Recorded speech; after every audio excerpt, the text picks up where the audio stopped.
BJP ने माधांता से उपचुनाव में नारायण पटेल पर दांव लगाया है। नारायण पटेल 2018 में कांग्रेस के टिकट पर चुनाव जीते थे। अब पटेल का मुकाबला कांग्रेस से है। उन्हें लगता है विकास की जो सौगात सीएम शिवराज ने दी है, उससे जीत का रास्ता आसानी से पार कर लेंगे। बीजेपी प्रत्याशी नारायण पटेल से बातचीत की हमारे मैनेजिंग एडिटर मनोज सिनी जी ने। 28 विधानसभा में उपचुनाव होना है, उसमें से मांधाता भी एक विधानसभा है। यहाँ भी वही कहानी है जो मध्य प्रदेश की अन्य विधानसभा में देखने को मिल रही, यदि दो विधानसभा को छोड़ दिया जाए, क्योंकि यहाँ भी वही हुआ। कांग्रेस ने वोट किया, बाद में तमाम सारे विधायक छोड़कर बीजेपी में चले गए। लेकिन अब उपचुनाव की बारी है और उपचुनाव में मांधाता से जो पहले कांग्रेस के चुनाव मैदान में रहा करते थे नारायण पटेल साहब, अब इस बार भारतीय जनता पार्टी यानी कमल के निशान पर वोट मांगेंगे।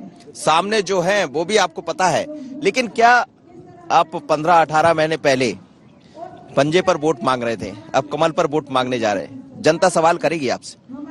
देखिए, विगत 1995 से 23 जून जुलाई 2020 तक मैंने कांग्रेस पार्टी में बड़ी ईमानदारी से काम किया, मगर 2018 में मैं चुनाव लड़ा। उसमें कई सारे वादे मांधाता विधानसभा क्षेत्र में किए थे, घोषणा पत्र के माध्यम से, वचन पत्र के माध्यम से। उसमें मैं खुद असफल रहा। ये सारी चीजों को देखते हुए इस्तीफा दिया और भारतीय जनता पार्टी की जो रीति और नीति, काम करने की जो सहेली है, उसको मैंने अपनाया हूं और अब मैं भारतीय जनता पार्टी की सेवा करूंगा। आदरणीय शिवराज सिंह जी चौहान को मध्य प्रदेश में मजबूत करेंगे, जिससे पूरे देश में, वो पूरे प्रदेश में बड़े इत्मीनान से काम कर सकें, देश की, प्रदेश की सेवा कर सकें। क्या होगा? पिछली दफा भी आप वही विकास के मुद्दों को लेकर जनता के सामने गए होंगे। आप कह रहे हैं कि वो हम पूरा नहीं कर पाए, सरकार ने पूरा नहीं किया। वर्तमान सरकार से उम्मीद है कि शायद वो पूरा करेगी, लेकिन क्या कुछ नए मुद्दे हैं जिन्हें लेकर आप जनता के सामने जा रहे हैं?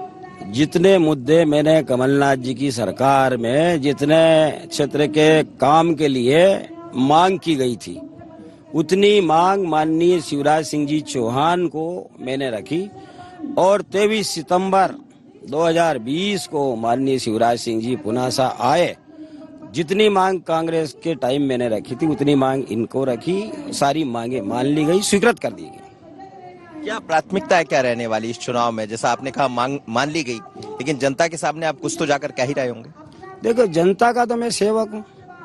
अब ये निर्णय जनता को करना है, ये तय जनता को करना है। मेरा काम तो मैंने कर दिया, मैंने जो मेरा काम था कर दिया। अब जनता का निर्णय स्वीकार रहेगा। किसान कर्ज माफी की एक बड़ी बात रही है। कई जगह आपकी खुद सरकार ने ये माना है विधानसभा में कि किसानों का कुछ कर्ज, करीब 26 लाख किसानों का कर्ज माफ हुआ है। जिस मुद्दे को आप उठा रहे हैं, उसी मुद्दे को आपकी सरकार ने स्वीकार कर लिया। देखिए, पुरानी सरकार ने जो वादा किया था, पूरे प्रदेश को मालूम है, जन बच्चों को मालूम है। 2 लाख मतलब 2 लाख, उसमें कई भिन्नता निकली। भिन्नता के बाद कुछ किसानों का कर्जा माफ हुआ, अधिकांश किसानों का कर्जा माफ नहीं हुआ और वो डिफाल्टर हो गए। उनकी व्यवस्था पूरी चरमरा गई। जातिगत समीकरण इस विधानसभा में बड़े खास रहते हैं और आप जिस वर्ष से आते हैं उसका अच्छा खासा वोटर्स यहाँ है, तो क्या इसलिए मानकर चल रहे हैं नारायण पटेल साहब की रास्ता आसान हो जाएगा? देखिए, ये बड़ा चुनाव है, इसमें जाति नहीं चलती, जाति के आधार पर चुनाव नहीं होते। ये चुनाव विकास के मुद्दे पर होते हैं। आदरणीय शिवराज सिंह जी की जो जन कल्याणकारी योजना है, उसके आधार पर चुनाव होंगे और निश्चित भारतीय जनता पार्टी को सफलता मिलेगी। क्या रहने वाला, आपको क्या लग रहा है? आप कह रहे हैं कि जनता का आशीर्वाद दिखाई दे रहा, आशीर्वाद मिलेगा। इस बात तो शिवराज के साथ महाराज भी जुड़ गए हैं, तो क्या आपको लग रहा है कि जीत का जो अंतर है कुछ और अच्छा होने वाला?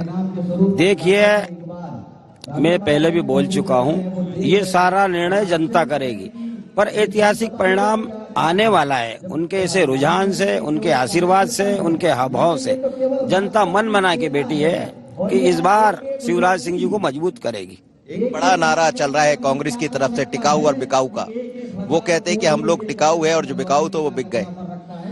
देखिए, मैं हर सभा में बोलता हूँ कि कांग्रेस के पास 15 महीने में कोई जमीन पे कोई काम किए हूँ। अब ये मुद्दे बिकाऊ, टिकाऊ और दल बदलू, ये जनता जवाब देगी, मैं कुछ नहीं जवाब दूंगा। पूरा हिसाब 10 तारीख को जनता हिसाब देगी, पूरा हिसाब देगी, पूरा। मैं कुछ नहीं बोलता। लेकिन जब ये कहते होंगे गद्दार और टिकाऊ बिकाऊ तो दर्द होता होगा मन? मेरे को मेरी सेहत पे कोई दर्द नहीं होता। मैं तो मेरे लक्ष्य को देखता हूँ। इनके कहने से क्या होगा? जनता निर्णय करेगी। ये चंद लोग आके यहाँ पे कहेंगे, अभी वो बाबा आए थे 30 इनोवा लेकर, 50 पैक इनोवा लेकर, और उन्होंने भी यही कहा था गद्दार ये है वो है। पर इसका जवाब मैं नहीं दूंगा, इसका जवाब जनता देगी। मतलब जनता समझ रही है नारायण पटेल को कि कौन टिकाऊ है, कौन बिकाऊ और कौन गद्दार है, इसलिए जनता जवाब देगी। जनता के पास पूरा हिसाब है साहब, जनता के पास पूरा हिसाब है। मैं अपनी तारीफ नहीं करता, मगर 3 तारीख को जो मतदान होगा और 10 तारीख को जो परिणाम होगा, अपन मिलेंगे अब पूरा हिसाब जनता देगी। शिवराज जी पहुंच रहे हैं यहाँ, और शिवराज जी की सभा भी होने जा रही है आपके यहाँ। आज एक सभा दिखाई दे रही है, तो क्या ये माना जाए कि सभा के बाद स्थितियां और बेहतर होंगी? देखिए, मानधाता एक विधानसभा ऐसी है, आम जनमानस बहुत बुद्धिजीवी हैं, और 15 साल आदरणीय शिवराज सिंह जी ने, भारतीय जनता पार्टी ने जो काम किए हैं, वो जमीन पे उतरे हैं और काम किए हैं, काम बोल रहे हैं। इतना विकास हुआ है, तो इस पे अब मुझे को टिप्पणी करने से कोई मतलब नहीं। जनता निर्णय लेकर शिवराज सिंह जी को इतने मजबूत करेगी कि वो इतनी ताकत मिलेगी कि मध्य प्रदेश की सेवा करेंगे, और मानधाता की विशेषकर वो सेवा करेंगे, काम करेंगे। मानधाता में कुछ नया दिखने वाला है यदि आपकी सरकार की वापसी होती है तो? मानधाता, मैं इसीलिए इधर आया हूँ। मैं भारतीय जनता पार्टी में हमारे आम जनमानस के लिए, काम के लिए मैं इधर आया हूँ, और नयापन दिखेगा। नारायण पटेल है यहाँ से भारतीय जनता पार्टी के प्रत्याशी है, जो 2018 में कांग्रेस की टिकट पर चुनाव लड़े थे, लेकिन कहते हैं कि जनता से जो हमने वादा किया था, वो वादा कमलनाथ ने पूरा नहीं किया, लिहाजा छोड़कर बीजेपी के साथ आ गए। अब लगता है कि शिवराज और महाराज के साथ मिलकर ये बेतरनी पार हो जाएगी। लेकिन सच तो ये है कि चाहे नारायण जी हो या कांग्रेस के उत्तम नारायण हो, सब अपनी अपनी बात कहेंगे, पर ये तो पब्लिक है, सब जानती है। और इंतजार कीजिए। विपिन के साथ मनोज सैनी, IND 24, मानधाता।